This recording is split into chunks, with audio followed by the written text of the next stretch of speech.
Good morning. I'm Stephen Matchett from Campus Morning Mail, and welcome to this CMM discussion with our partners in Twig Marketing on the future for researchers. First up, I'm speaking from the lands of the Gadigal people of the Eora Nation, and I pay my respects to elders past, present and emerging. We're recording this session for people, quite a number of people who can't be here live but have asked to have access to it later on. Information is the oil of the 21st century, Peter Sondergaard from Gartner famously said. If so, research, publishing and teaching content are surely what refines its power to make lives better. And so who controls distribution of knowledge is immensely powerful, which is why open access to publications and research data is, I think, perhaps the most significant policy question of the information age. OA for research publications, it's been an issue for decades, but it really took off in 2012 when Sir Timothy Gowers and colleagues nailed their 95 theses on the cost of knowledge statement to the doors of Elsevier's metaphoric cathedral. Since then, the OA movement has really moved, with challenges by authors, universities and government agencies, both national and international, made to for-profit publishers over their control of access. So, where is OA now and what is next, especially for Australia? With me are three long-term expert participants in the policy and practice of OA, Bob Geraghty, Danny Kingsley and Lucy Montgomery. Good morning to you all. Bob Geraghty is University Librarian at Monash. Before that, he had the same job at the University of Queensland. He's here today wearing his Council of Australian University Librarians board members hat. In that role, he supervises CAL's ambitious content program, which has delivered five, at least on my count, five improved access deals with a range of publishers, including Springer, Wiley and OUP. Danny Kingsley starts next week as Director of Library Services at the University of Sunshine Coast, moving from Flinders. She's here today as an Executive Committee member of Open Access Australasia. Dr. Kingsley is a long-time researcher and commentator on open access, and CMM has been covering her from its start. In May 2014, for example, we reported her pushing for universities and funding agencies to report what publishers collected in article processing charges, a demand which was very much on the money then and certainly is now. And Lucy Montgomery is with us. Professor Montgomery, co-lead of the Curtin Open Knowledge Initiative, which uses its 12 trillion item database to analyse the state of open knowledge around the world. There were some interesting things about OA in Hispanic America, which the other week I simply had no idea about. In December 2020, she summed up the OA challenge in an op-ed with her colleague Cameron Nayland, which appeared in CMM, and they wrote, "For a small, relatively isolated nation like Australia, relatively low research funding per capita compared to the rest of the world, we have little to lose and much to gain through a far more systematic approach to sharing information and expertise with others around the globe." Thank you all for being here. I know you're busy and I'm grateful that you've spared the time. Look, can I just begin by throwing a question to whoever wants to start first about what the state of the OA nation is at the moment? Is a bigger share of research papers and indeed the data that supports them, is that available free for all to read than it was a decade ago? I can probably take that one. Okay. So we are seeing a slow upward trend towards open access for Australian research outputs in the data. But it's been pretty slow. So about a decade ago, we were at about 30% or less. You know, we were pretty low, perhaps lower, and we're now at about 40%. So it's a very slow shift. And we're also seeing that Australia really is punching now well below its weight when it comes to open access. So we're producing, we're ranked 8th in the world in terms of the number of publications Australian researchers produce, which is pretty impressive, I think, as a researcher. But we are ranked 29th in the world when it comes to open access. So in the data that my team's looking at, we're seeing, I think, the effects of very slow shifts in policy, very slow investments in infrastructure, and Australia's relative ranking in relation to open access is reflecting, I think, a general lack of action that we've had in Australia over the last decade. A lack of action by government particularly? I think that the policy environment, we can see the effects of policies that haven't been put in place. So in our data, we can see, for example, the National Endowment of Humanities has quite a strong open access mandate, and more than 90% of publications with at least one author involved or with funding from the NEH are at 90%. Open access, but in contrast, Australian funding agencies, which have much weaker open access mandates, are open at about a rate of 60%.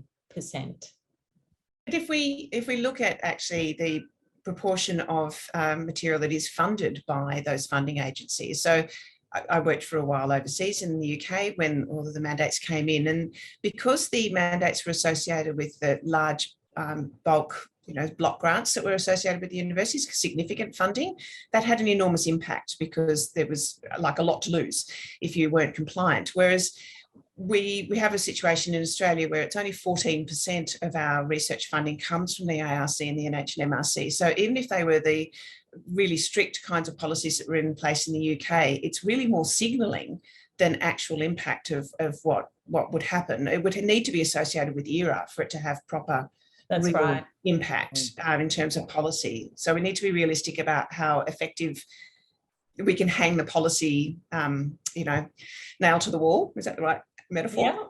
No, I think that's a really good point. And we can also see that in relation to the UK and how quickly and how effectively it's moved towards green open access in contrast to Australia. And we certainly have seen an association between that shift and the REF requirements for open access in the UK. So I think it's space for both. That's such a good point. I mean, I don't know about ERA, but engagement and impact, there would still be time, for example, for the ARC to ask what a institution's policy role, et cetera, was on open access and what sort that they used, because that's not till 24. I wonder I might ask the ARC what they think about that. Bob Geraghty, your organisation's work to just get on with it, basically. Yep. Is that the sort of thing we can look to as a practical solution, if not pure and ideological terms? That would certainly be my view, and I completely agree with Lucy. It's been a really slow slog in terms of open access, and you referenced 2012. Really, it goes back more than 20 years to the Berlin and Budapest initiatives in 2001 and 2003, where there was a clear articulation that the results of publicly funded research should be freely available to all. And here we are 20 years later with, more than half of the research publications still behind a paywall. So as you suggest, the call approach over the past 3 years now has really been a practical one. Libraries collectively spend a large amount of money with publishers, which has been on subscriptions. So collectively in Australia, it's around $465 million a year.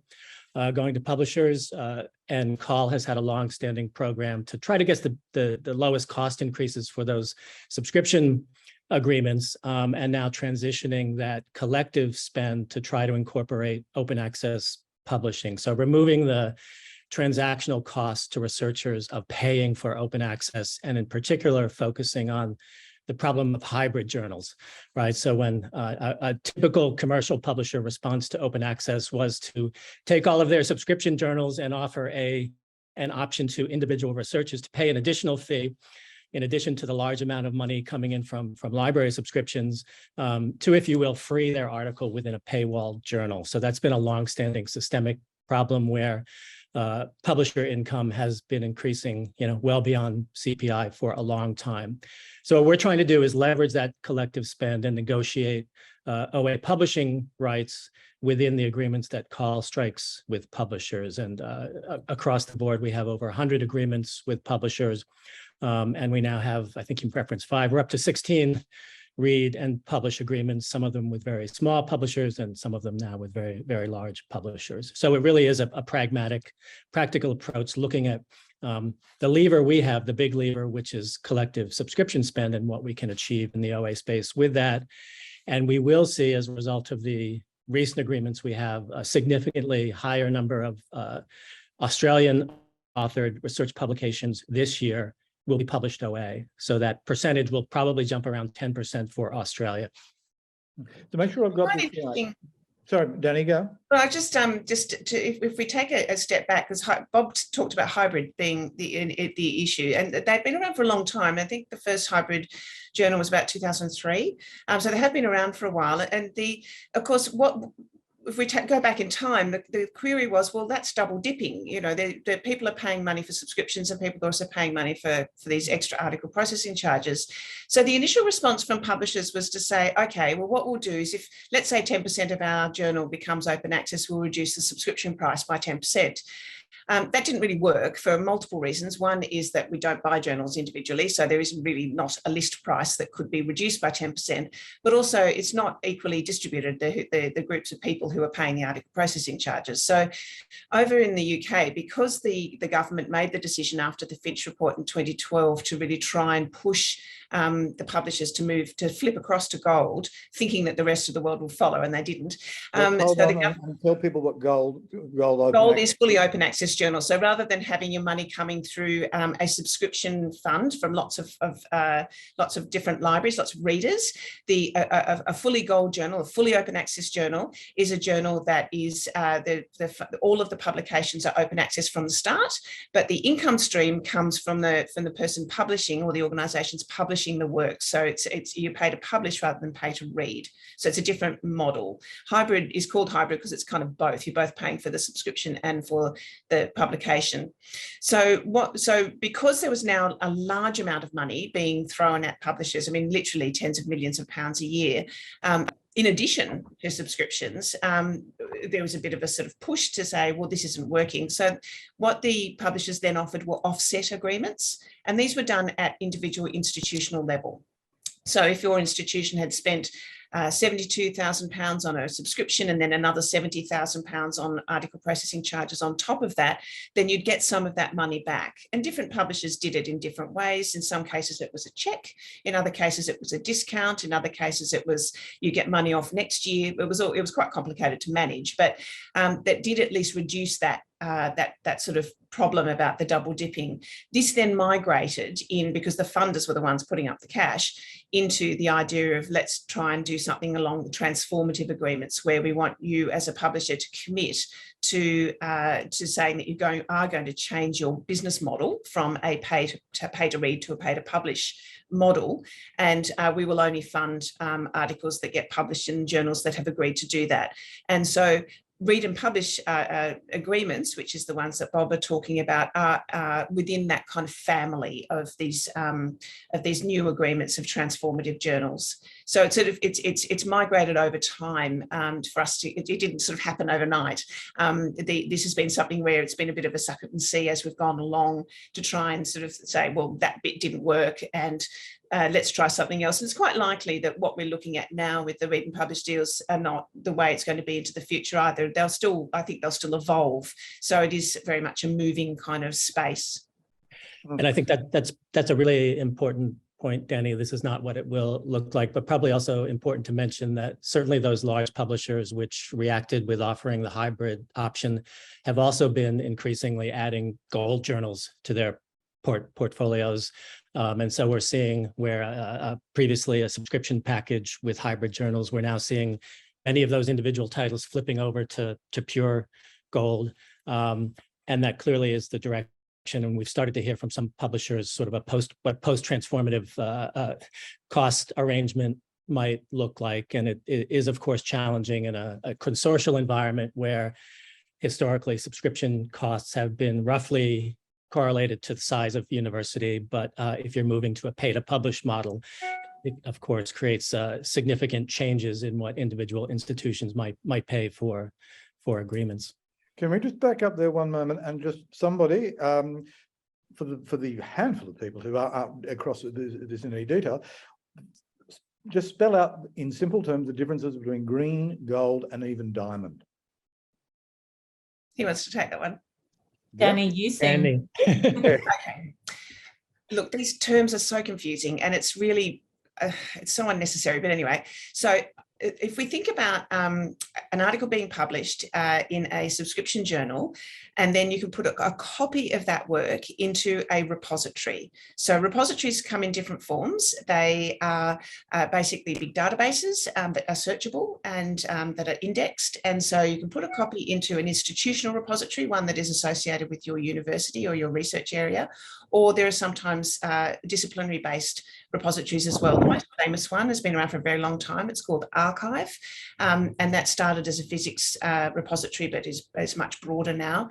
So that is a way of having a version of the work available for the reader. So it's usually the last peer-reviewed version. It's not the final published fancy pants one with the logos and all the rest of it. It's usually like a Word document, which is the final peer-reviewed and corrected version of the work. So that's called green. So that's sort of like a secondary version of open access somewhere. And that's good enough for most cases. Most people don't need the final version. You do if you want to cite something, but citation of a work is a tiny proportion of the number of people who need to read it. So great, that's green. Gold is born open access. So that's where it's published open access in the first place. So that could be in a hybrid journal. So a journal where of the 10 articles in the journal, 9 are only available via subscription, but because the author or the funding body or their university is paid an article processing charge, that one article is available open access to anybody to read, regardless of whether you have a subscription or not.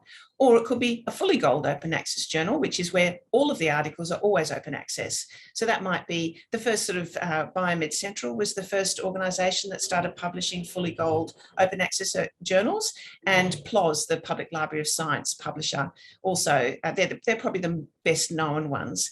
Diamond journals are free to read and free to publish. So they're often sort of society journals and sort of supported by societies. They might be being published by a big commercial publisher like Elsevier, but all of the payments go on behind the scenes, where if it is published by a commercial publisher, usually the payment will happen because the society will pay the publisher the costs for processing, or it might just be because it's a small journal on the Journal for Librarianship and Scholarly Communication, and that's just volunteer run, and the small costs for publication are covered by the sort of supporting university.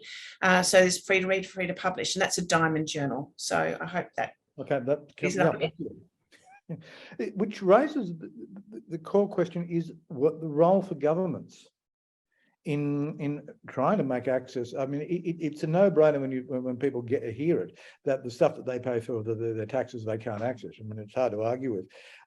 We haven't done anything here. I don't think the various US agencies have, but it seems to be the Europeans that have really made the leap with this through Plan S. It's very rare everybody agrees with me.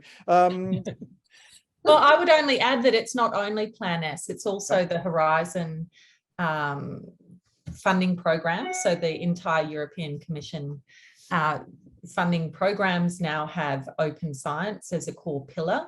And there is a very strong expectation coming from the European Commission when it hands out research funding that research is going to be made open access, and that infrastructures like the European Open Science Cloud are infrastructures that are worth investing in for the long term. So how do commercial publishers, or even break-even operations, where do they generate their revenue from under those sorts of circumstances? Well, I haven't seen any signs that, so Elsevier, I think, is currently posting profits of around 40%. Yep. As far as I can tell, it is the world's most profitable media industry. And it's, much more profitable than social media, Facebook, Twitter, all of those other things that you might think are really profitable, casinos. So I haven't seen, real signs that the big four commercial publishers are thinking that open access is going to be a space that they're not going to make money in. And I think that one of the big concerns around gold and the read and publish agreements and all of the stuff which is happening at the moment is there are still huge commercial monopolies, particularly in the journal space, And the expectation from a lot of journals is that instead of extracting their very large profits from subscriptions, they're just going to be recouping the same profit margins from an article processing charge or a pay to publish model that they can negotiate as, you know, the community will accept. Yeah. Yeah, I mean, like record companies at peak power, it's an immensely profitable model. I mean, you're right about Elsevier; its profit margin is just extraordinary. But it does seem to me that that Elsevier in particular is looking to transform itself to an extent into more of a data management and analytics company, using that vast resource of information they've got there to package product, but also create search paths for researchers to access just the sheer volume of information Elsevier holds. Is that right? Well, not so much researchers, it's more the institutions, it's the ecosystem. Yeah.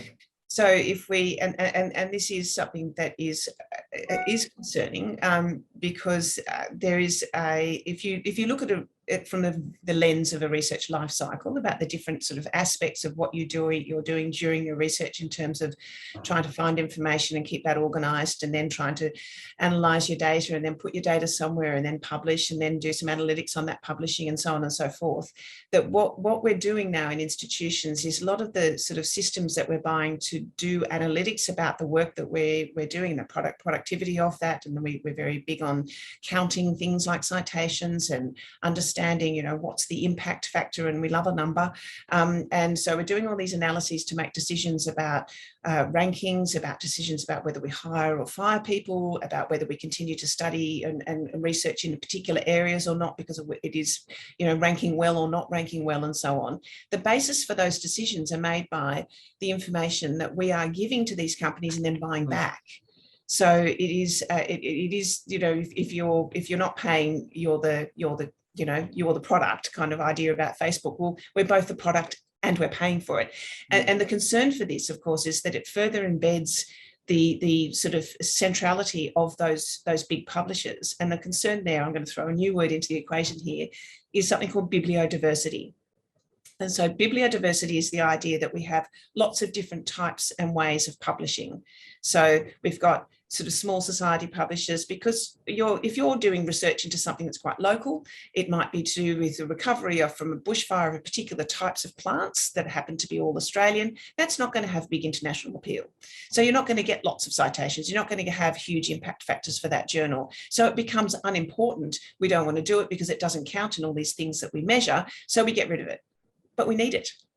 So there is this real problem about what the kind of twisting of how we operate as a sector, because we are kind of so reliant on this big four, big five, which and the process of rankings and so on and so forth just further embed that you've got to go down this particular path. And we run a big risk here, I think, and I don't think we're having this conversation enough across the sector. Yeah, and Danny, can I just add to that? It's not a matter of a big four or big five publishers. That's huge concentration. It's actually a lot worse than that when it comes to the data that's sitting behind research evaluation and rankings. So there are two big commercial data sets which sit behind all of the big rankings that everyone looks at, from Leiden to Times Higher Education, and also provide the citations and the metrics that drive evaluation exercises like ERA. So as long as we have companies like Elsevier not only owning the journals, but also owning the citation in data and information, of course, we are going to be in a system where we have to publish in particular journals, which happen to be owned by the organisations selling our institutions and governments data about where we publish. And they can say, well, you know what? If you publish in those other spaces, you're just going to be invisible to our system. So if you want to be visible and therefore to appear anywhere on our ranking, you just have to publish in these outlets. And that's really kind of where we've wound up. To try and combine both your points, that if you are an academic in an international facing discipline, the pressure is to publish on internationally focused research, because the market here is so small, and that will have an impact on your research credibility and your individual citation ranking. Yes, but there are many parts, of that process. One of them is, are you actually visible and influential within your discipline and to your community? And often that can be a totally different question from, well, actually, did Clarivate pick up your citations? So a problem with the measurement systems which are driving H indexes is not the same as there being nothing to measure. And I think that's a key part of the challenge that as a community we've got to figure out if we want to really help our researchers to find new ways of having impact and connecting with the world. Well, do academics in general get all this, the people you talk to? I mean, I know that if I put open access in an issue headline, it suppresses demand by anything between 5 and 7%. It goes down. Great question. And I think for me, the nature of conversation I have, and this is sort of with my Monash hat on, with academics has changed as a result of these call agreements, where we, there's an annual library community initiative, open access week, where we, have conversations, and historically that's really been that conversation around green versus gold and what the philosophically best route to open access is. In conversations about the recent agreements we have, where we're trying to reduce that barrier to OA by the means available to us, researchers no longer seem to question whether open access to their publications is a good thing or not, and they're quite happy not to have to think too much about it. So reducing the barrier has been a really helpful conversation for us to begin talking about the bigger issues. And it does go to things like measuring impact or increasing consolidation among the top publishers, the need for bibliodiversity. So we're able to have more strategic conversations and also conversations about, the future of funding research publishing. And so clearly within the current strategy, not knowing what the future will look like, but seeing that we have many publishers transitioning their subscription journals to fully OA journals, the strategy is trying to shift that collective subscription spend to support OA publishing, but that doesn't cover the entire gamut of what we need for open access publishing. So it is a different conversation, I think, than what we've had historically. Yeah, I agree with you, Bob. I think that we used to, in the sort of advocacy space, have to try and explain what open access was and why it was a good thing. And there was often a lot of reaction and response about, oh, well, I don't want anybody to see anything other than the final version of my work, or the people who need to see my work can already see it, or those sorts of arguments were coming back. Now we're not having those conversations. In fact, people will come back at us saying this has to be open access because it has wider use and et cetera, et cetera. So that messaging that we were trying to push a few years ago seems to have been sort of absorbed and coming back. So that's fantastic. The challenge we have is that because it's very complicated, I mean, we've already started to talk about some of the weird words that are used in this space, and that it is a complex environment. It's not just about publishing, it's actually about the whole way we measure and evaluate, et cetera, et cetera. So it's complicated, and some of the nuances are not understood. Some people, well, quite a few academics, if you ask them what open access is, they'll say it's pay to publish. And that's just they're only under, or it's really expensive. That's the response that you're getting from them. So we're now starting to have to dig into that nuance when we have the conversations with people. But I agree with you, Bob. The read and publish agreement has been a fantastic lever for some really interesting conversations with our community about, let's start talking about that broader issue, the bigger picture, what's going on, the kinds of enormous amounts of money that we're talking about. It's not peanuts. It's like the biggest thing that no one knows about. It's sort of when I talk to just people out in the street, I go, what do you do? And I sort of talk about this and start to explain some of the figures that you can see them going, what?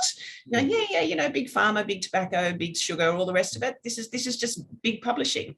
It's another one of those organizations, but no one knows about it because it's kind of just academia. Yeah. No, I get that all the time. I make comparisons with recorded music prior to the internet, and people get the point that an old model is still slowly adapting, but it's still immensely profitable. It really is. It's just extraordinary. But also, I think a lot of researchers are just exhausted. So from a researcher perspective, I think now everyone does want their work to have great impact, but they also feel pressure from their institution, from, processes like ERA, from a really tough kind of academic job market. It's not always joyful if you're an early career researcher. We've had tough ARC funding environments, and open access often, I think, can feel like just one extra thing that is out of reach, that's too expensive, that involves an extra, nightmare trying to navigate repositories or trying to figure out what's legal or not legal and how can I disseminate this stuff better. And my Twitter account's kind of out of date and I forgot to update LinkedIn, and there's a billion other things they're trying to deal with. And open access is just another thing I think that a lot of people feel is really tough. Well, on that point, let me ask, I don't know if any of you know, what was the University of California System Communities sense to belong fight with Elsevier? I mean, that dragged on a couple of years before they reached an agreement of sorts. Would that have been, as far as you know, would that have been hard to sell to the internal research community? Well, there was a lot of work done. The University of California is actually 10 different institutions, and so that they were coming at it from lots of different perspectives. It was a long amount of work that had to be done, just even at the sort of library level, to try and get the libraries on board to say, okay, we're going to go ahead and even start these conversations with the academic community, and then needing to get your ducks in the row about really understanding your numbers, so that you can start to have some pretty serious conversations about this is what this is going to look like. And that's not just money. So you need to understand sort of how much are we spending both in, and we've got an estimation of how much we're spending in article processing charges in Australia, but we really don't know. So you need to sort of have those kind of numbers, and then also things like usage and what kind of percentage of what we're subscribing to is actually heavily used. So if we were to subscribe individually to, say, these 10 journals, but not subscribe to the rest of it, just say no to the rest of the big deal, what does that look like perhaps from an interlibrary loan perspective? How much would we need to ask other libraries to send us copies of material, and what does that cost? And so really doing a lot of modelling to be able to then say, okay, guys, let's have this conversation. This is what it's going to look like if we go down this path. Huge amount of work. It took years. A big deal still the norm. I thought they would have article processing charges may have changed that, but you're still people are still buying enormous bundles of journals, many of which they may not want. I'll take that as a yes. Yep. Well, that's probably a Bob question. It is, and that's an interesting, because as I say, we're sort of shifting from the big deal subscription to the big deal read, open access agreement. But in cases where publishers have said, oh, well, your previous subscription spend doesn't entitle you to full 100% OA publishing, one of the conversations we will have will be, well, then we actually don't want, APC free publishing into your lower quality journals, right? We'll be more selective about what we pay for.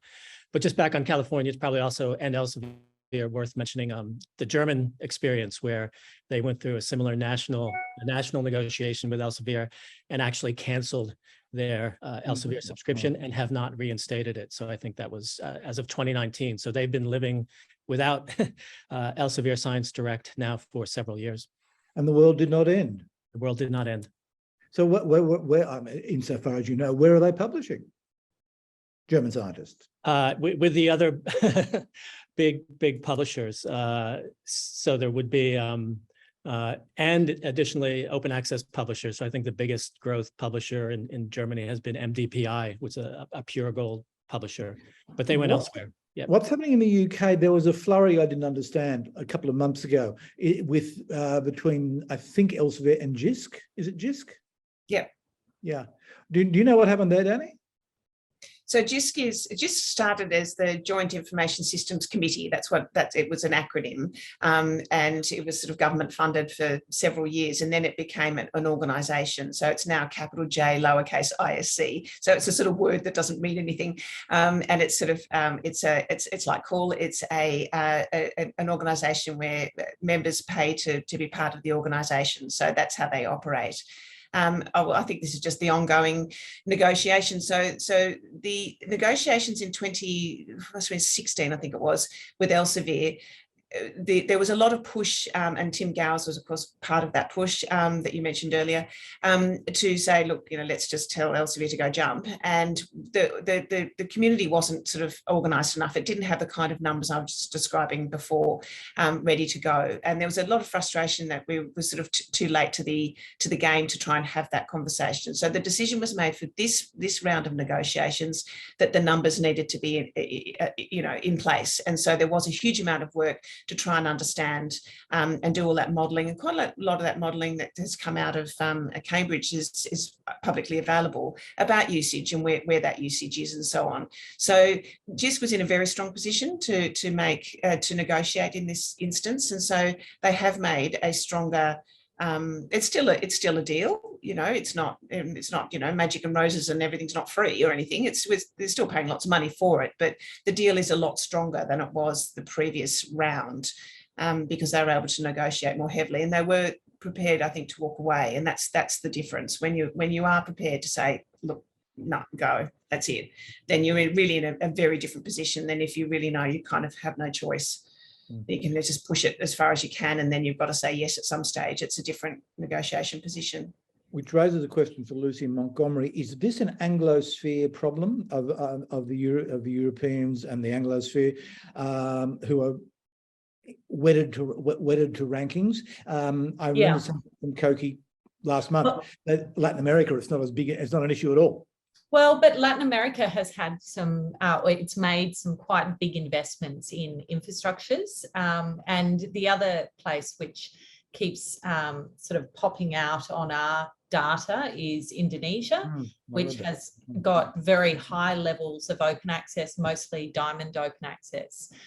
So I think there are two challenges. One is that Anglophone publishing is the vast majority of most publications that are circulating in the world. But in addition to that, there are knots that we've tied ourselves in part because if you tell every scientist that in order to keep their job, get their next big grant, demonstrate that they are, a worthy human, they're going to have to perform well in rankings that require them to publish in Nature, then if you say, oh, sorry, Nature's out now, you're not allowed to publish there, people will get incredibly anxious. So it's a conversation that needs to involve adjustments in the way we're measuring research performance and serious conversations about how that happens with research communities,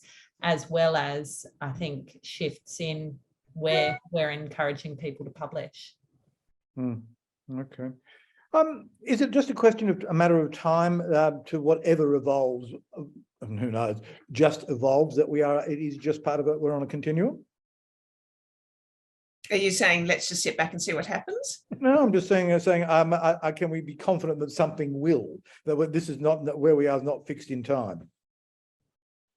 I guess I just might offer a perspective. I was recently at a workshop hosted by Max Planck Society in Berlin with consortia leader, mostly from Europe, but also Canada and obviously Australia. And I guess around that with the very large publishers where most of the subscription money goes and where most of the publishing takes place, I think there really is an acceleration of the transition to fully open. And how that will be funded will be an open question. But in terms, I guess, of those, the majority of journal publications which sit with those big publishers, I think that will transition to gold pretty quickly. And part of that, certainly in Europe, is driven by Plan S and the 2024 deadline for those transformative journals to actually transform. But beyond that, it's a very complex environment. I saw some analysis recently by Delta Think about the number of journal publishers over the past 20 years, which has actually continued to increase. But the average number of titles published per publisher has gone down from about 10 to 4 per publisher. And obviously you've got the very large publishers with thousands of journals, and then many, many, many, and a continually growing number of really small publishers. And it'll be interesting to see, and it goes to the point about bibliodiversity, how we can ensure that there is that diversity in the system. I think we need to think about what is the end goal. So there has been over the years a question about open access being a singular group of people. So that it's got the same sort of goals, the same intents, and the same outcome, and it's not the case. So there's a lot of people who sort of feel open access is the case in relation to, it's all about making sure that that everyone's got access to read material, or that the big publishers shouldn't own everything, or that that this is really about ensuring that there is a broader, like the bibliodiversity question, et cetera, et cetera, et cetera.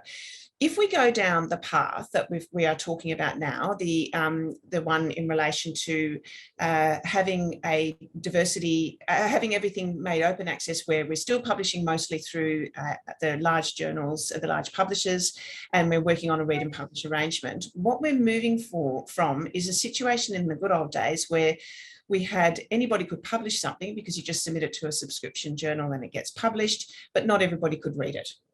Whereas we're moving in, then we're flipping, because then the payment goes not the read to publish, but the read and pay to read, but we go to the pay to the publish side of the equation. Is we are then looking at a situation where everybody can read the material, but not everybody can contribute to it. And so that then, and we are, that the material that we're talking about is being published in certain types of journals that are being counted in certain ways, as Lucy was saying. And so suddenly the whole academic discourse is focused on there's the set of journals and the set of topics and the set of conversations that are being measured. And so we have a whole lot of people who are being excluded from the conversation, and also a whole lot of research areas that are just not even being abandoned. And what we know, we've got these wicked problems now, that really serious problems in terms of sort of food security and water and climate change and all these kind of questions, really big questions that are going to need multi-faceted approaches across the whole world. And if we've got an environment where half the world can't contribute to it, we are really in trouble. So we've got to think about, when we say we want to be open, what do we want here?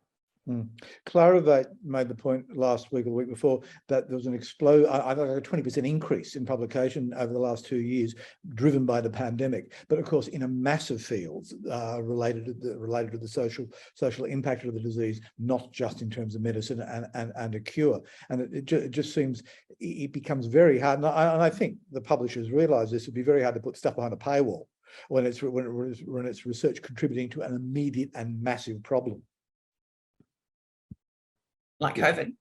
Yes. Climate change, which has happened actually, or HIV research. So I think just assuming that the gravity of the problems means that the research will be made open, and that we, when we are facing global challenges, are not going to run into insane capitalist logic, I think would be a mistake.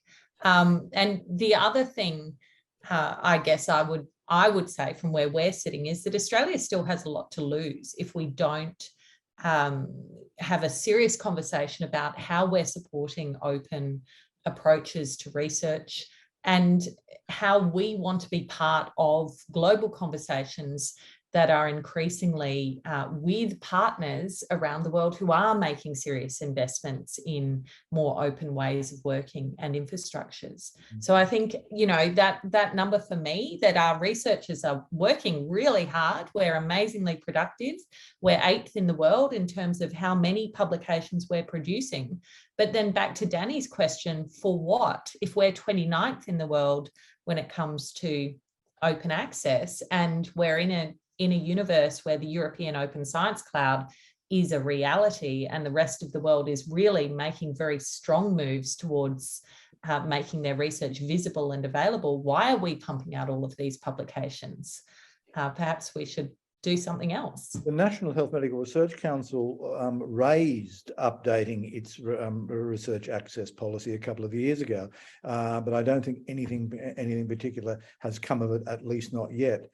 Talking to people, I got the sense was there was a fair bit of pushback from high prestige medical researchers who like the journal system as it now is. Does that sound fair? Well, I think, it's important, as Danny mentioned earlier, a minority of research publications coming out of Australia are actually through funding by ARC and NHMRC. Certainly, I came to Australia right around the time that both of those policies, loose mandates were released, but without any additional funding or really any enforcement. But in terms of observing what's happening in other parts of the world, particularly in Europe, where these agreements really have been based on a national strategy, a coordinated national approach. And we have not had that coordinated national approach in Australia, certainly. But the chief scientist is looking at it, the national chief scientist. Yes, yeah. And of course, the model she's proposing is a little bit different. It's not just about ensuring that Australian researchers can publish OA. It's also about extending access through the paywall to all Australian citizens, which is beyond what most other national approaches have undertaken. But certainly, we're happy to see that it is a priority for her to try to develop that national approach. Yes, I think it'd be an interesting conversation with the finance minister as to how this will be supported, and indeed how to pull everybody into the tent. Did you have a problem with that with the call negotiations? With pulling people into that's certainly so with the agreements we have, they've been on an opt-in basis. We can't mandate that everyone participate, but the level of support has been really, really high. It has, there've been a lot of conversations with members confirming their desire for us to move in this direction, but it always a bit like herding cats with these things. Yeah. So what happens? What happens now? What happens in the next 5 years for Australia? That's a really interesting question, and I mean, how do we know? I think we've got a new government, and so we had after quite a long time of the previous government, so that in itself is a big change. We don't yet know what that's going to mean for this kind of question, but it is a change. So something is probably going to change, which I think is good. I think something does need to change in this space. It would be having the chief scientist focused on this. We're still waiting to, of course, see the full proposal for consultation, but just having it, the language of open access being spoken at such a high level is enormously helpful, because it is sort of suddenly something that it's not just, as you mentioned, and we know this for years, if you put the word open access into a presentation or a workshop, no one turns up because it's like, what even is that? And but so you've got to say something like, how to increase your visibility of your work and fame and fortune for free kind of thing, and then people might turn up and you lock the door and then mention open access. But having the chief scientist who talking about, and her plenary speech, her opening speech in the press club, was just fantastic, because it's suddenly, this is a real thing. And as you mentioned yourself, Stephen, in Habas Morning Mail, it's part of the briefing for the new parliamentarians, this new parliament. So that's really exciting in itself. I'm amazed you remember that, Danny. I'm a little alarmed that you read it that closely. It said open access, I read it. One thing we haven't touched on that fascinates me is textbooks.